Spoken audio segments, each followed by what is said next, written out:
I want to thank you all for coming out. I want to start off by telling you that I think it is probably a good idea, and I try to give this advice at most of my talks. It's probably a very good idea when somebody stands in front of you and is proclaimed by virtue of their bio and by virtue of their curriculum vitae, their resume, that part of which is read to you, by way of the nice comments made about them by others, proclaimed to be an expert. It's probably a very good idea to ask yourself why it is that you're listening to that person and not somebody else.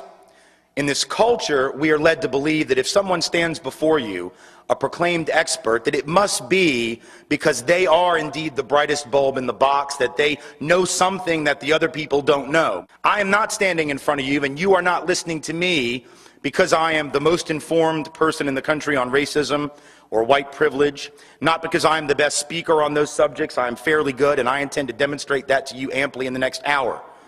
It is not because I'm the best writer on the subject, though I am okay with that as well. It is instead because and I know this, fit the aesthetic that is needed on too many campuses and too many communities around the country in order to come in and to give this talk. Nothing that I am going to say tonight, or at least very little, originated in my head. Nothing, or at least very little, of what I say tonight is in fact new. Almost every single thing that I'm going to say this evening is wisdom that has been shared with me either patiently or sometimes not so patiently by people of color who have in almost every instance forgotten more about the subjects of racism and white privilege since breakfast yesterday than I will likely ever know. And yet they will not be asked to give 85 engagements around the country this year or next on this subject. Not because they have not the wisdom to do it, but because privilege, the subject that I'll deal with tonight, bestows upon me that advantage. And so as a matter of responsibility and accountability, I have to own that up front so that when you go away from this evening thinking to yourself, my goodness, that was good. And I'm sure that's my subliminal way to tell you, you're going to think it's just great. And when you go away from here thinking that I have filled your heads with all this great knowledge and wisdom, please know that it is not mine. And the next time you hear it from a person of color, the next time it is shared with you, for those in the audience particularly who are white, the next time it is shared with you by a person of color, as it will be and as it has been in one form or another, please listen to it. And please know that it is from that source that I get virtually all of my material. We will know that we have made progress only on that day when a person of color can get up and give the talk that I'm about to give and be taken half as seriously as I expect to be taken. It's interesting to see so many people come out to these events, because to hear some people tell it, you would think that this conversation was almost wholly unnecessary. To pay attention to the American political process and what the candidates for this nation's highest office have to say and not say about the issues that are of importance to them, and thus we are to presume importance to the nation, you would get the impression that the issue of race, that the issue of racism, that the issue of discrimination, and certainly that the issue of white racial privilege were non-existent issues, that they were of really no importance or very little importance, because you will not hear and have not heard any of the candidates for presidency of the United States in either party of whatever political ideology make this an issue. Yes, they talk about poverty, and occasionally they talk about schooling and education. They talk about health care. They talk about all of those things, but not once have any of those candidates tried to directly connect the role that racism, the role that racial discrimination, the role that institutional racial oppression and white privilege play in regard to health care, in regard to housing, in regard to schooling, in regard to poverty. It is as if those issues exist in a vacuum and have no relationship to color, have no relationship to race, have no relationship to a history of racial subordination. What does it say about our nation's political process and about our nation's political and social culture that none of these candidates for office has seen fit to tell the American public the following things, all of which you would think would be campaign issues of some importance, at least to some people, and yet they won't say them? Why is it that none of them mention that it was last year, 2006, not 1996, not 1986, not 1976 or 66, but 2006, which witnessed the highest number of race-based housing discrimination complaints in recorded history, The Fair Housing Act was passed in 1968, the year of my birth, and yet it was not 1968 that witnessed the highest level of discrimination complaints based on race. It was 38 years later, in 2006. What does it say about our culture and the politicians, the choices we have been given for leader of the so-called free world, that none of these candidates sees fit to mention as they talk about health care, which subject they do talk about with some regularity? What does it say that none of them have seen fit to mention the research that was published in the American Journal of Public Health in 2004, which had looked at 10 years of excess mortality data for African Americans from 1991 to 2000, looking at the number of black folks who had died above and beyond the number that would have died but for their blackness, in effect, and the social and economic conditions that ascribe and essentially adhere to blackness in this country.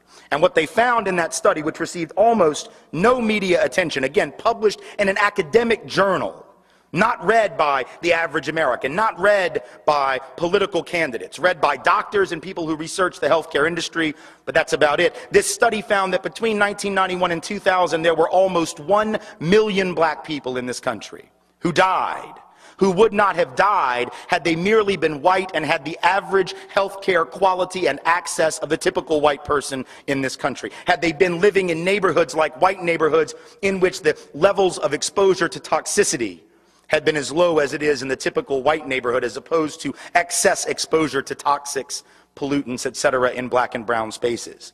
Almost 1 million excess dead people, in this case black folks, who wouldn't have died had the system of healthcare access and exposure to toxics been equal between white folks and black folks. How is 1 million dead black people not news? You see, if James Byrd gets dragged to death behind a truck in Jasper, Texas, you will hear about that, and well, you should. If one individual is the victim of a vicious hate crime, you will hear about that, and well, you should. But if nearly 1 million people die, not because of bigotry, not because of hatred, not because of some white supremacist organization, but because of systemic and institutionalized injustice, you will not hear anything. How is it not news, and why are no candidates mentioning that according to the Department of Justice, in a study released in 2004, black and Latino males are 3 times more likely than white males to have their cars stopped and searched for drugs, even though white males are 4.5 times more likely to actually have drugs on us on the occasion when we are stopped. Now think about that. Because that suggests that racial profiling is not just racist. We know that. That is redundant. But it's also pretty stupid-ass law enforcement. Or is it? Because I guess it's only stupid if you think the purpose of the war on drugs is actually to get drugs off the street. Because if that were the purpose, putting aside whether or not we ought to deal with a medical and a health problem known as drug addiction with war metaphors in the first place, different lecture for a different night. Even if we assume that that is a good policy, let us be clear that that is not what we're fighting. We're not fighting a war on drugs, because the first rule of any war is to go where the enemy is. And if the white folks are the ones with the drugs in the car and the black and brown folks are the ones getting stopped, the people fighting this war are either supremely stupid or just have, really bad short-term memory. Like they keep forgetting, oh damn, I pulled over another guy named Martinez. I keep forgetting it's white people, damn it. I got to write a note and put it on the dashboard. I don't know what's wrong with me. Maybe that's it, Or maybe it's something else. I do trainings with law enforcement, not a hell of a lot, for reasons you can probably guess. And I ask law enforcement officers, what's the first thing you think when you see a young black or Latino male driving a nice car in your neighborhood? And they all, without fail and without exception, will say drug dealer. I then ask them, what's the first thing you think when you see a young white male, same age, driving the same kind of car in that same community? And they will say, without exception, without hesitation, without fail, spoiled little rich kid, daddy probably bought him a car. Keep in mind, we have been together for about 90 seconds of the workshop at this point. We have 2 hours left, and they have just outed themselves as racist, because what they have said is that they are making snap judgments on the basis of only color, that work to the detriment of people of color, the benefit of white people. We still got 2 hours to go, so you know it's going to be fun from that point forward. These are people sworn to protect and to serve. It's right there on the car, right there on the side of the car. And in the first 90 seconds, they are acknowledging these racial biases. How is that not an issue? How is it not an issue that according to that Justice Department report, while black and brown folk are having their wheel wells ripped apart on the side of the road, their trunks splayed open, their dashboards ripped apart in the search for drugs which aren't even there, white people like me, notice I said like me because I'm not trying to tell you anything about me that you don't need to know and for which the statute of limitations has not yet expired, are driving by the roadblock with a trunk full of weed, and we're just waving. Because we're not suspected, therefore we're not detected, therefore we're not punished. How is that not an issue?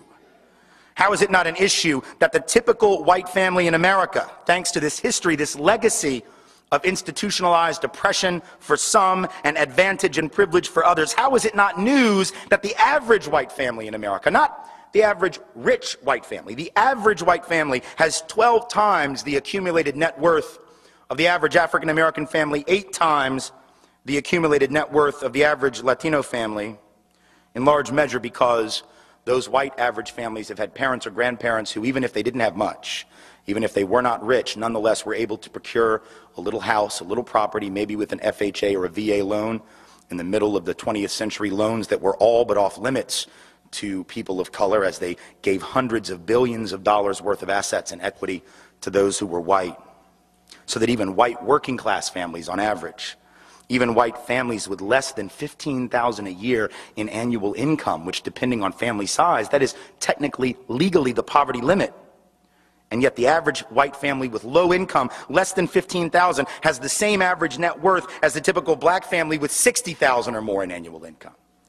So that even those African American families that are professional, good jobs, occupational status, good educations, etc., and pretty good incomes are still in worse shape in terms of wealth and assets, material goods, which are really what matter in the long run. Your income, if you're dependent on that, you're one paycheck away from nothing.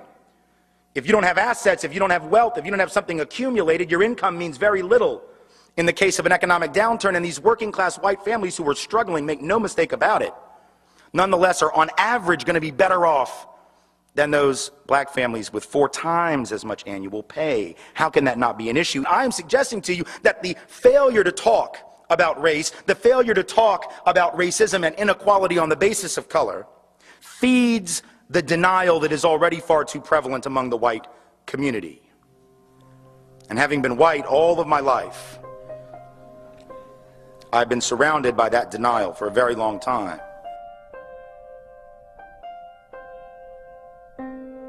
A few years back, white Americans were asked whether or not we believed that racial discrimination was still a significant national problem for people of color, or whether it was just a problem, you know, like junk mail,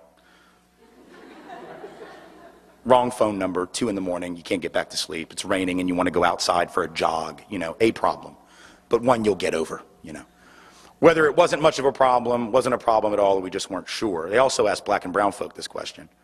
Folks of color, it won't surprise you, said, yes, it is a significant problem, actually, and not just because I read about it in a sociology textbook. I actually have lived it and would be more than happy to tell you what kind of problem it's been, but these were pollsters, man, they didn't care about that. They just wanted the yes or no, then they were on to the next house.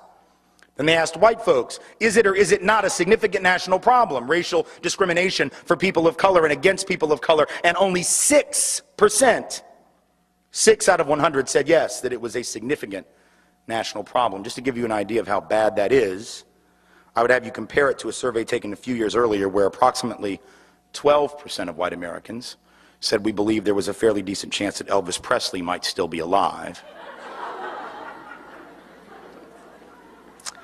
I don't know how good you are at math. I'm not very good myself, but that's a ratio that I can calculate. What that means is that white Americans are twice as likely to believe that Elvis might still be alive than we are to believe what people of color tell us they experience on a fairly regular basis. That is denial so profound as to boggle the mind, but there it is.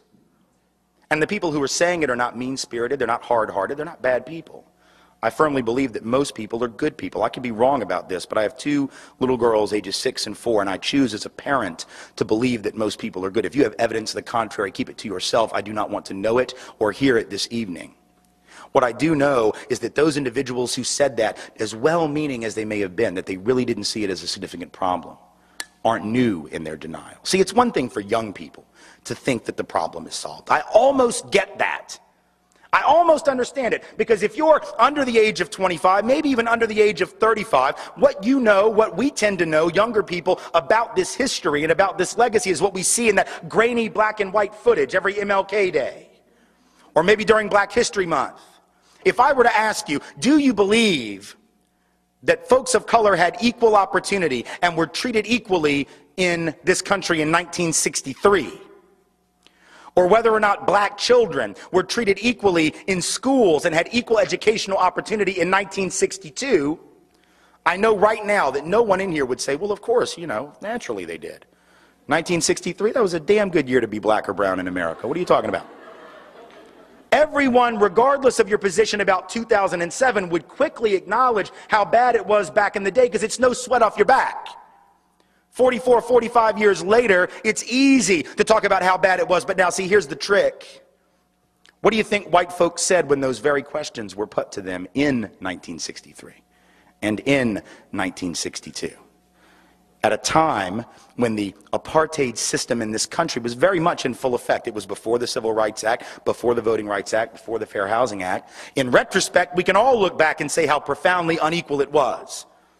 How profoundly unequal it was. And yet when white folks were asked, some of them our parents, our grandparents, great uncles, great aunts, these ancestors of ours, right, were asked the very same question in 1963. Do you think that people of color, they didn't use that term, it said racial minorities. Do you think that racial minorities are treated equally in your community? And 80% of white folks said yes. In 1962, when Gallup asked, do you think that black children receive equal educational opportunity in your community? 90% approximately of white folks said yes. Nothing to see here. What is all this complaining? What is this March on Washington? I don't get it. I don't understand it. In fact, the very month of that march, which now it seems like every white liberal wants you to believe they were at. The very month of that march, white folks were asked by Newsweek what they thought about it. They said, 2/3 of whites said that Dr. King and the movement were pushing too far, too fast, asking for too much, and too soon. The idea that this country was ready to hear this, even at the time when we know how vicious it was, is a lie. What does it say that white folks were in denial in 62 and 63? What does it say that if you'd gone back to the 30s and asked the question? You think white folks were clear then? The 1890s, what did white folks say? Those southern editors of newspapers where I'm from, they would say, well, we get along fine with our Negroes down here if you Yankees would just leave us alone and stop messing in our business. Go back to 1850 and read what Dr. Samuel Cartwright, a well-respected member in good standing of the medical profession in this country, said. Not only was racism not a problem, there wasn't even a word for that yet, slavery wasn't a problem, so much so that he decided that any slave who would run away obviously had a mental illness. Because you'd have to be crazy to run away from bondage. So he came up with a term, he called it drapetomania. Don't even know what the root of that is, don't want to know, don't understand where the word came from, but that's what he called it, drapetomania. You must be crazy, you must be mentally ill to run away from your loving master. Denial. In every generation, 2007, 1963, the 30s, the 1890s, the 1850s, my point being that in every generation, members of the dominant group have said there is no problem. And in every generation, without fail, we have been wrong. And in every generation, people of color, those who were the targets of that oppression and subordination, have said there is a problem. And in every generation, without fail, they have been right. So the question for us today is, what are the odds, honestly, that people of color who have never gotten it wrong have suddenly lost their frickin' minds and have suddenly become unable to see truth and to separate it from fiction? And counter to that, what are the odds that white folks who have never gotten it right yet have suddenly become highly, highly perceptive? The odds are pretty long. And again, it's not because white folks are insensitive or hard-hearted, let alone stupid, but it is that those of us who are white have the luxury of not knowing black and brown truth. We don't know because we don't have to know. We are not tested on it. If I don't know what people of color experience, what happens to me in this country? Virtually nothing.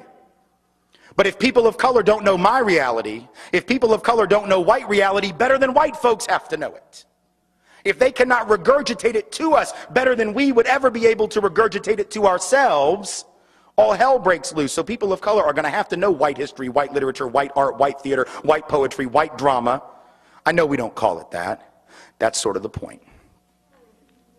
When your stuff is the stuff against which everybody else's stuff is compared and found lacking, you don't have to name it. It's just the norm. That's why, for those still confused, we don't have White History Month, because we have several. They go by the tricky names of May and June, July, August, September. Pretty much any month that we have not designated as someone else's month, that's White History Month. But we take it for granted because we don't have to know other folks' reality. That's a privilege. That's an advantage. That's a head start. And it's one we must think about. See, that's the other piece of this, right? It's one thing for white folks to acknowledge racism. Because, you know, white liberals will. God bless them. White liberals will acknowledge that racism is real. Oh my goodness, we should do something about that. Yes, we should. It's terrible, that racial profiling, that housing discrimination. My goodness, it's awful. Yes, it is. But just because we acknowledge racism and discrimination doesn't mean that we'll necessarily acknowledge the flip side of that. Doesn't mean that we will acknowledge that for everyone who's targeted by that discrimination, which we're willing to admit exists, there is somebody else not being targeted, guess whom? And that those individuals are elevated by definition and receive an advantage, receive a subsidy, receive a privilege in the process. You see, we like to talk about those who are down as if there is no up, right? We like to use language that obscures the interrelationship of down and up. Now, down has no meaning without an up. It is a relative term. But we talk about those at the bottom of the hierarchy, not paying attention to the fact that for anyone who's down, someone is above them, and they're above them because they're down. We use this language that makes it impossible. And when I say we, I don't mean like right-wing folk. I'm not even talking about them. I'm talking about nice, liberal, caring service providers. Right? People who just want to help. Right? I just want to help the underprivileged. That's the word we use. I've used it before. I don't use it anymore, except in a speech like this. Right? We just want to help the underprivileged. But what's wrong with that word, folks? At least two things that ought to be pretty obvious to you, right? Number one is it's a passively constructed term, right? It's the passive voice, as my English teacher would say. Underprivileged doesn't imply that anybody did anything to anyone. It's just there's privilege and I will be damned. There you are under it.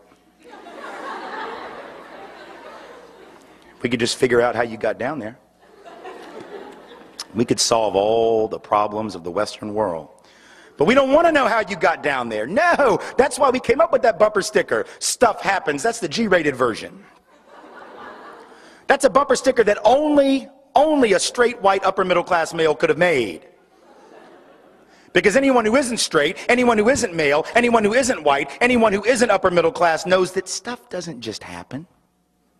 Stuff gets done by people to people. Nothing is a coincidence. Nothing is random. It isn't osmosis.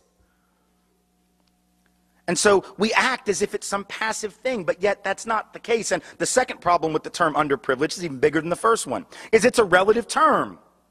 Again, this is grammar. Man, you don't like this? You can disagree with anything else I say tonight. If you have a problem with this piece right here, you must take it up with your third grade grammar teacher, because it is not on me.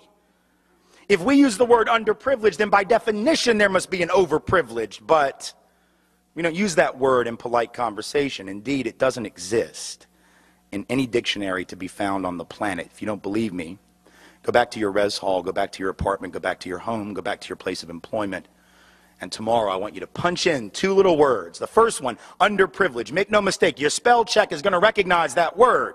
It's in their dictionary. They can give you the definition. They can give you the synonym. They can give you the antonym. They can show you the phonetic way in which you should spell it. Now come down one line, type in the word overprivileged, and watch how fast that little red line pops up. That line which says, nope, you're an idiot. Making up words that don't exist. Try again and get back to us. But if there's an underprivileged, there must be an overprivileged. Why don't we talk about it? Because that would require that we acknowledge that if there are 2 to 3 million people being targeted for race-based housing discrimination because they are people of color every year, that is 2 to 3 million more places I can live.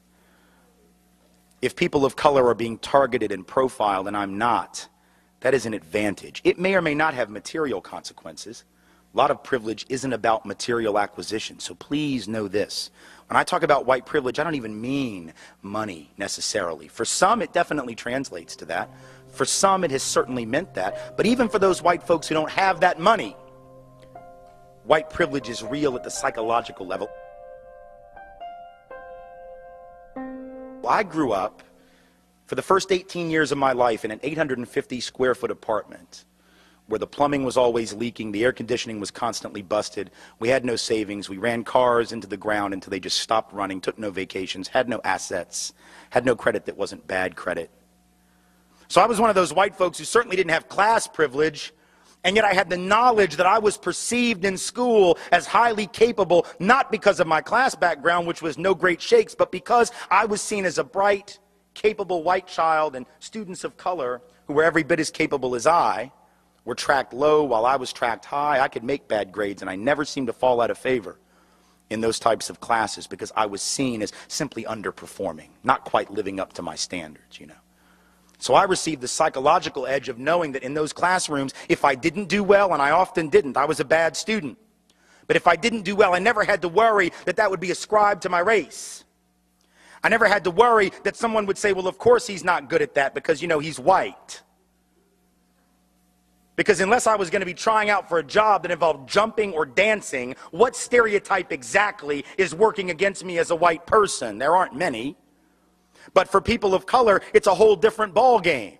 Knowing that if they underperform in an academic environment, knowing that if they end a sentence with a preposition when they answer that question in class, or if they mispronounce a word, or if they simply answer the question wrong, they have to wonder whether they dropped the ball not just for themselves, but for all those coming after them who look like them, whose presence on that campus or in that job complex, in that office, is constantly under scrutiny, constantly being questioned, constantly being double guessed, second and third and fourth guessed. Do they really belong here?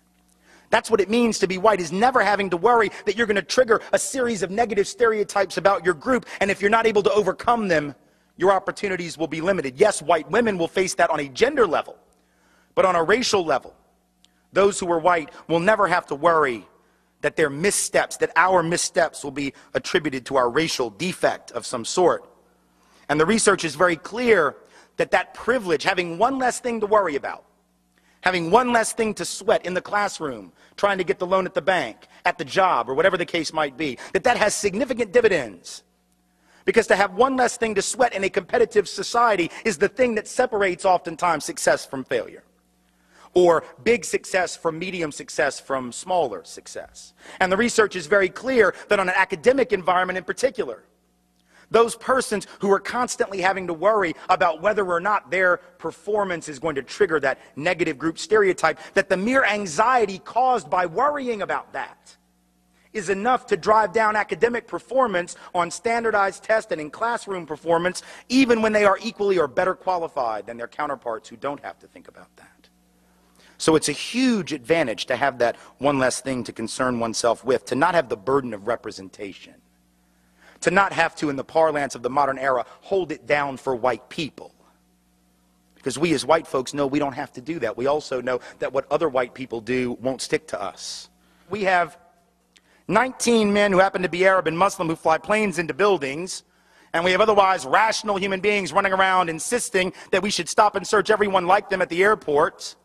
We did not do this or anything even remotely like it when Tim McVeigh and Terry Nichols brought down the Murrah building in Oklahoma City, nor would we have. We didn't do it when the Unabomber, crazy-ass white man in the woods of Montana, blowing people up for 20 years before they caught him. It didn't stick to the rest of us who were white men. The Olympic Park bomber, Eric Rudolph, puts a bomb in Olympic Village in Atlanta in '96, blows up a gay bar, blows up a family planning clinic. He too then runs off to the woods. As a side note, I have no idea what it is about white people and the woods.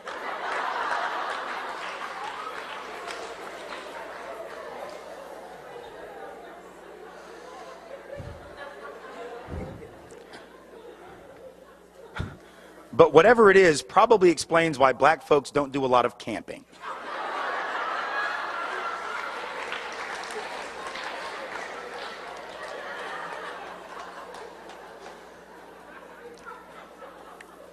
So it doesn't stick to us. There have been over 125 family planning centers, some of which provide abortion services, many of which do not, that have been bombed or burned in the last 20 years.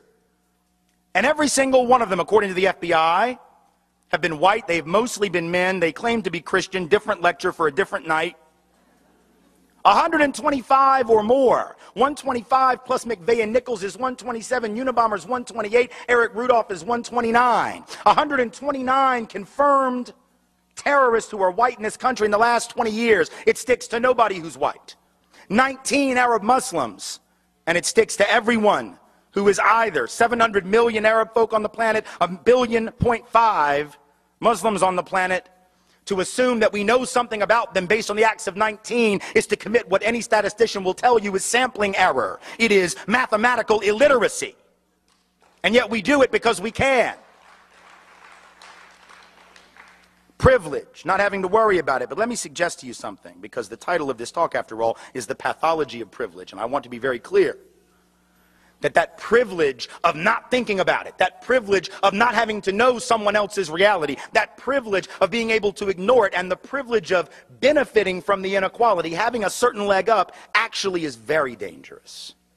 And not just for those who don't have it, that there is actually a downside for those who do. And this is important, right, because in a country like ours, which encourages us to take advantage of our advantages, if I tell you that you have privilege, your first inclination is not to try to get rid of that.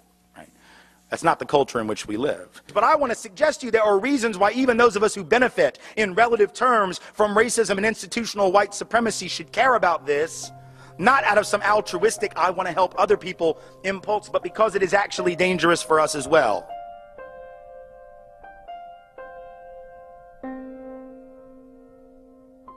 Because if you know the history of the whole concept of whiteness, if you know the history of the whole concept of the white race, where it came from and for what reason, you know that it was a trick, and it's worked brilliantly.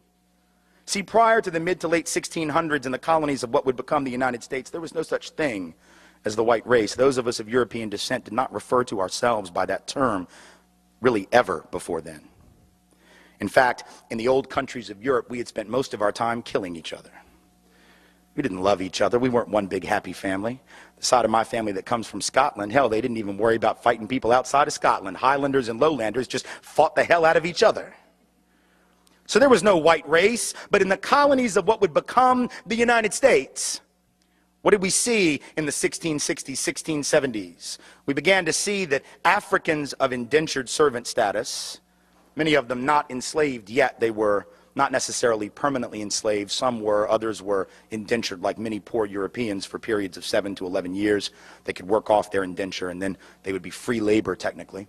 Realized, as did the white indentured servants, the Europeans who hadn't even been called white yet, that they had a lot of things in common, like the fact that they were all getting their clock cleaned by the elite.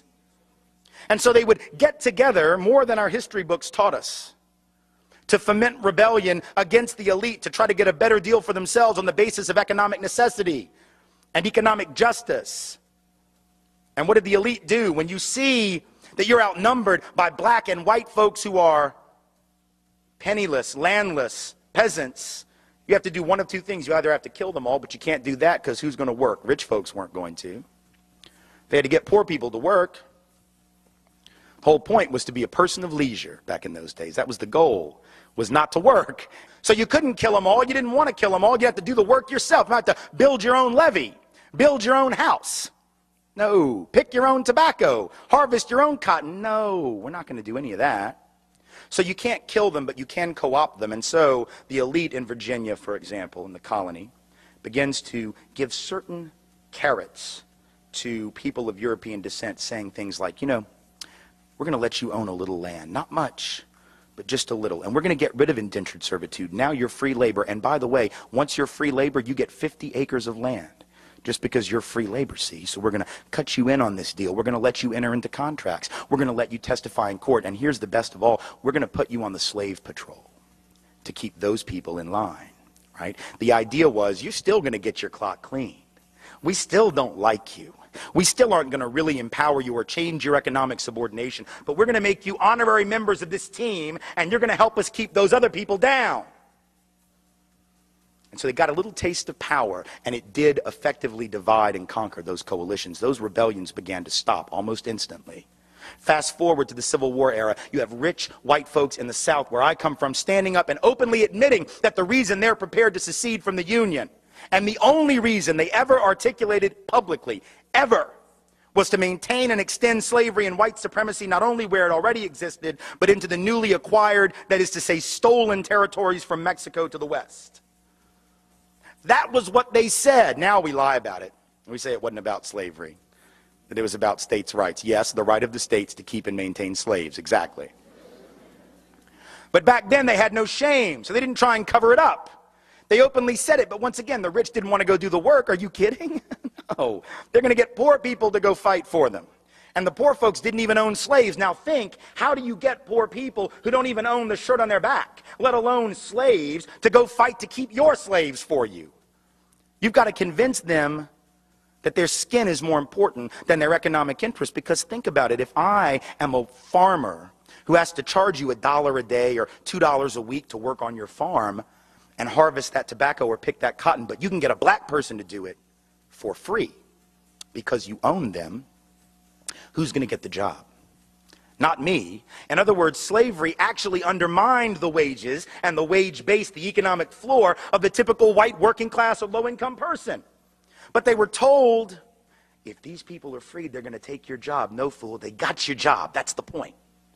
And so at some level, again, working class white people being harmed by white privilege, relatively being advantaged, right? Being given a leg up, being given a membership to the club, but in absolute terms being kept economically subordinated by the very thing that gave them a sense of superiority. How's that for irony? Then in the present era, this hasn't stopped. This is not ancient history.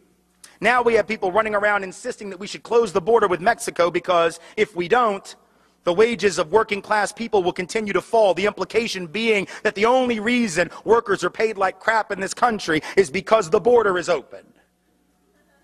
But if you believe that, you would actually have to believe that if that border were closed, that all these owners of capital and industry would just say, oh, well, you figured us out. Here, it's a raise.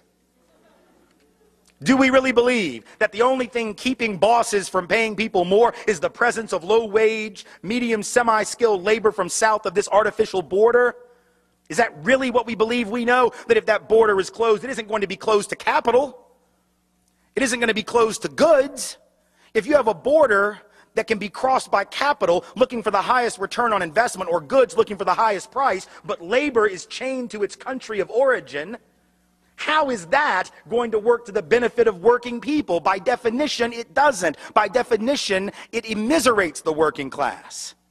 Divide and conquer. But the best example of all, perhaps, in the contemporary era, in the greater New Orleans area after Katrina. Here you have two communities that were the most hard hit. The lower Ninth Ward, mostly black community, 94% African American, about 40% official poverty rate, heavy working class community. And right across the canal, St. Bernard Parish, Chalmette, 95% white, also working class, high levels of poverty, economically very similar. And at the end of the day, in those first few days of September 2005, more similar than they probably would have realized. Because when those levees broke, they all got their stuff jacked. They all got their stuff destroyed. But if you had asked white folks in Chalmette, and I've done it, Who was the cause of the problems in the greater New Orleans area? Prior to that flooding, they would have pointed across that canal at those black folks, wouldn't have called them black folks, and would have said, there, that's the problem. 70% of the white folks in St. Bernard Parish voted for David Duke, white supremacist, neo-Nazi, former head of the largest Ku Klux Klan group in the United States when he ran for governor in 1991. 7 out of 10 gladly voted for him because he was blaming black folks for all of their problems, and they bought it. What's the irony? The irony is that while they were blaming black people for their problems, while they were blaming black people for the conditions of the greater New Orleans area in which they lived, nobody was paying attention, least of all they, to the fact that these white elite politicians, either in Baton Rouge or in Washington, whose job it was to secure those levees, to make sure that levee funds were spent in the proper way and that they were spent at all, those mostly white and mostly elite politicians did nothing. At the end of the day, it wasn't just the black folks in the lower ninth ward they didn't care about. They really couldn't have given a rat's ass about those poor and working class white folks either. And yet, when the people of Chalmette, people of St. Bernard Parish got back into session, first time they had a city council meeting, parish council meeting after the flooding, the lights aren't even on yet. The water isn't even hooked up. And the first order of business was to pass an ordinance saying that you couldn't rent property in St. Bernard Parish to anyone who wasn't a blood relative. Now, I'll leave it to your imagination as to why you'd want to pass a law. That law had never existed before, but now that it's been emptied out and you don't know who might come back, that's a damn good way to keep black people out, isn't it? Because if you're 95% white to begin with, if you pass an ordinance that says that, that's a great, you can't say no blacks need apply, you can't say no blacks allowed, but that was an ingenious way to get around the law. Now, they got caught, there was a lawsuit threatening, they got rid of the ordinance, but my point in bringing it up is to say, once again, divide and conquer is working. These white folks in Chalmette need to march across that canal and join hands with the black folks who've been sitting there more than willing to work with them for an awful long time, and march on Baton Rouge and march on D.C. and march on the Corps of Engineers and recognize their commonality of interest. But the whiteness and the lure of whiteness has tricked these have nothing in their bank account white people into believing that they got more in common with the rich white folks on St. Charles Avenue that didn't lose anything in that flooding than they have in common with the black working class folks who live about 500 yards away.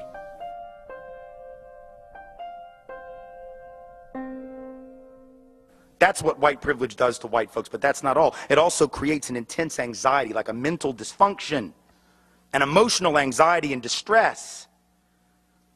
If you're privileged, after all, if you're the top dog, if you have all the advantage, you're constantly afraid of who's gaining on you. You're constantly afraid of who's coming to take what you have. We've got to close the border. They're coming to take our stuff. We got to worry about terrorists. They're coming to take our stuff. We got to get them before they get us. Preventative war. We got to stop them. That's what privilege will do for you, because those who have it are constantly anxious. A study in June of 2004 in the Journal of the American Medical Association, which received very little attention, found that in the United States, the rates of anxiety disorder, depression, and substance abuse-related mental disorders are twice the global average, 5 times the rate in Nigeria.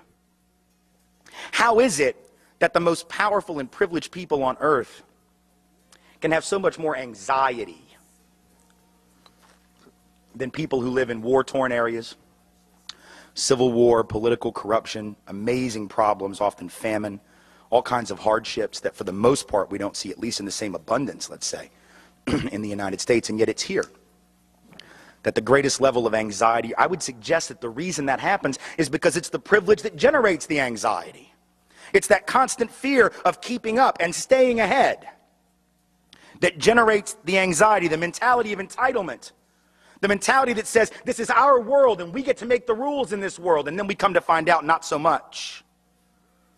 And we don't deal with setback very well, those who are the dominant group. And then when the real world intrudes on us, it's like a psychological come apart, like a meltdown.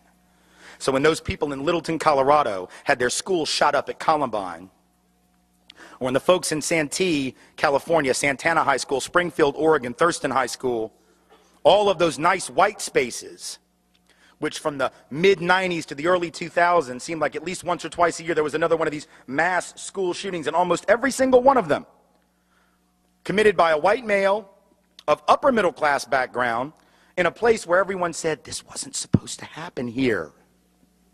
Because privilege allowed them to let down their guard to the dysfunction and pathology that they thought only existed over there.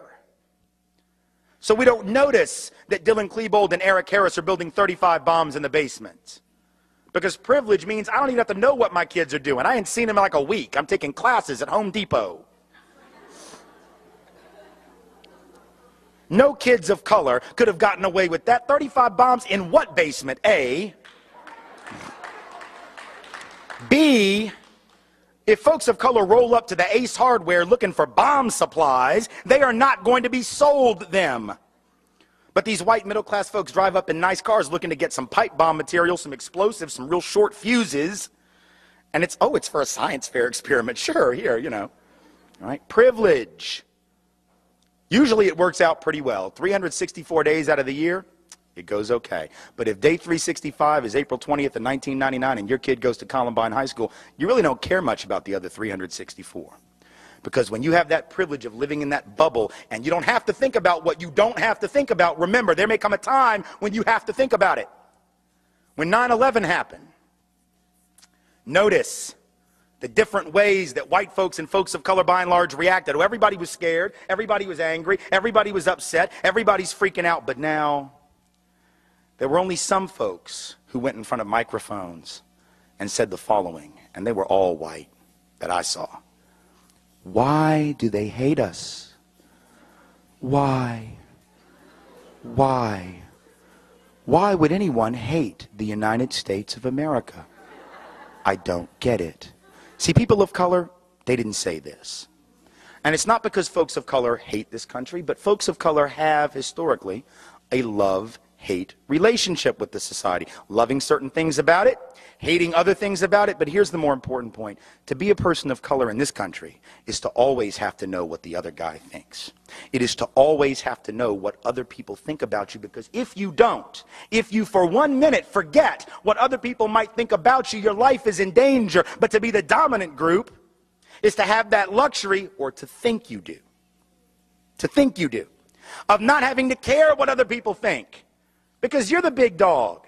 You're the top. You're the king of the hill. You don't have to worry about what other people think. That's privilege. You don't have to know. You can sort of laugh it off. At least we thought we could. We could have that attitude that says, well, you know, what are you going to do to us?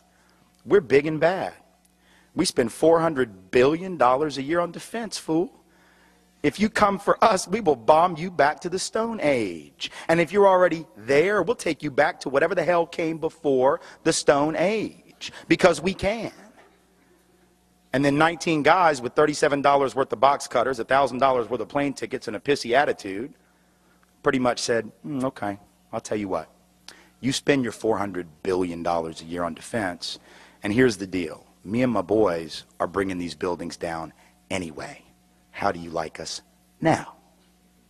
So privilege didn't allow us to see that the rest of the world doesn't view us the way we view us. Maybe we'd have been better off knowing that. Maybe we would have been better off for decades knowing that the rest of the world doesn't view us in the same liberatory terms that we sometimes view ourselves. Now, people of color in this country already knew better.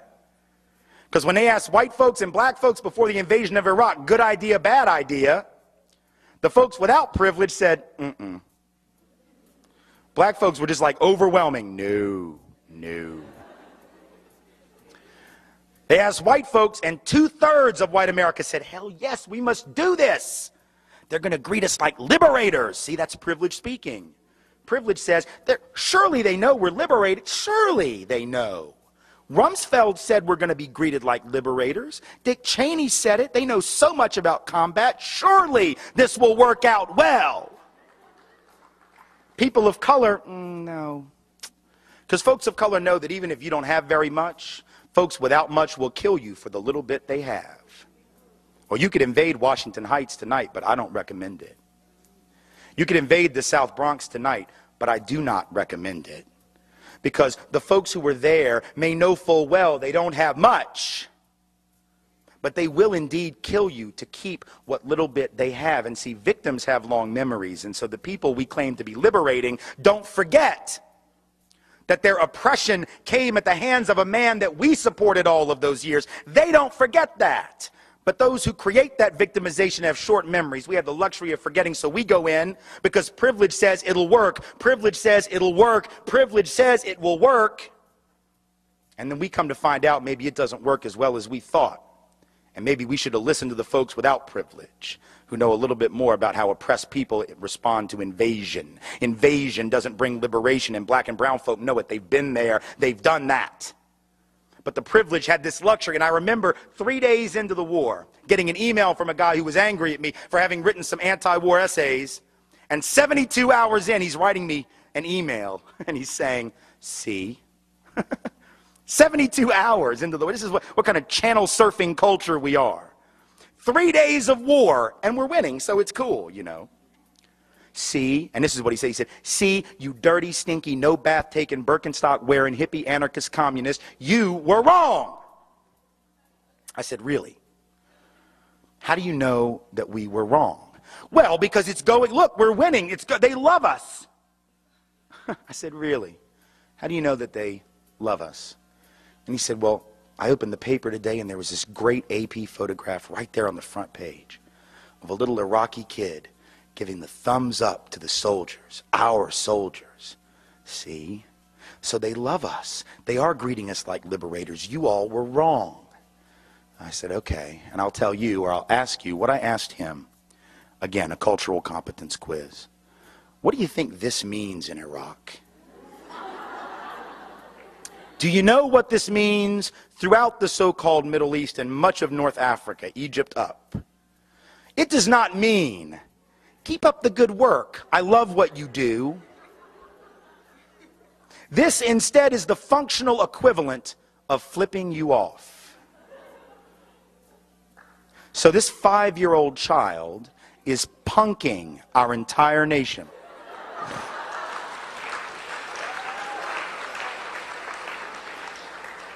But we don't know it because we don't have to know it, but maybe we should have known it. Because now you see that 5-year-old with the thumbs up and we say, see, it's working. We got to do more of this.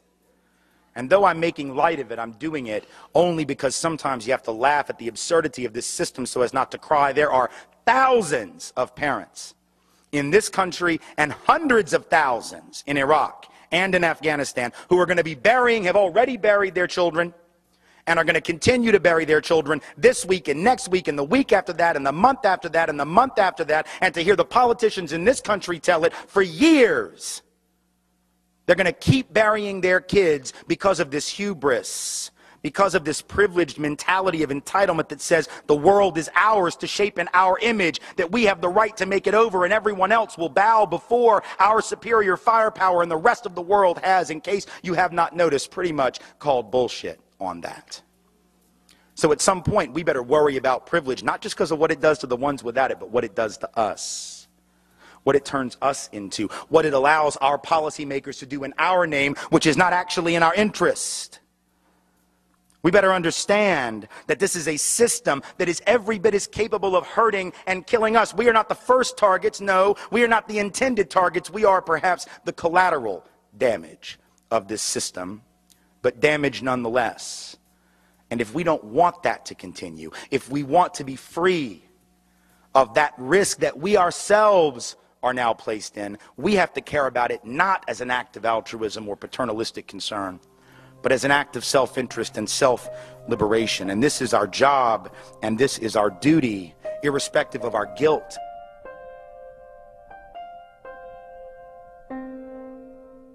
See, it is very important, and I want to close with this before taking questions. I want you to know that this has nothing to do with guilt. I realize that none of the people in this room and none of the people in the other rooms to which I speak every single week in this country somewhere are the ones who themselves, individually, or even collectively, are responsible for the creation of this system of inequality, of privilege, of oppression, of marginalization, and that is not the point. I know we didn't create it, but we are here now, and we inherit the legacy of that which has come before. If you were to become the chief executive officer of a company one day, you would not be able to go in to that company and call your chief financial officer on the phone and say, you know what? I want to look at the books. I want to know how much we have, what our assets are, what's our revenue stream. I want to know all that because I want to take us to new and greater heights. And so you ask the CFO to come in and give you the PowerPoint presentation, the spreadsheets, and she comes in with all of this technology and all of this data and gives you the presentation. Here's our assets. Here's our revenue stream. Here's our outstanding debt. What do you think? You wouldn't be able to look at that CFO and tell her, you know, I really like your presentation. It's great to know we have all these assets and some really amazing income coming in. But the next time I ask you to come and show me that, don't bring me the debt material, all that stuff about what we owe, because see, I wasn't here when y'all ran that up. That was that other guy. That was your last chief executive officer. The debts of those older leaders, those are on them. Have them pay them. I'm going to make use of the assets, oh yes. I'm going to make use of the income, oh yes. But I'm not going to pay the debts because they're not mine. You couldn't do that. You'd be ushered to your car by security. But that's exactly what we do as a society, isn't it? We say, the debts are not ours. Oh, the glory is ours. All the stuff that we've accumulated as a nation and as a people, that's ours. We don't mind living in the past as long as it glorifies us. That's what history books do. That's what July 4th is. We just don't want to own up to the part that's less flattering because we feel guilty, but it isn't about guilt. It's about responsibility. Those two things are not synonymous. If we don't know the difference, we should look it up.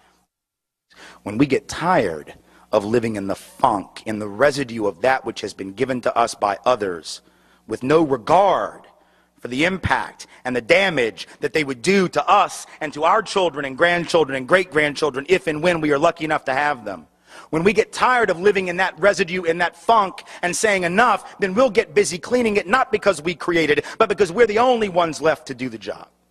And if we don't, we will be back, or our children and our grandchildren and our great-grandchildren will be back in rooms just like this one in generations to come.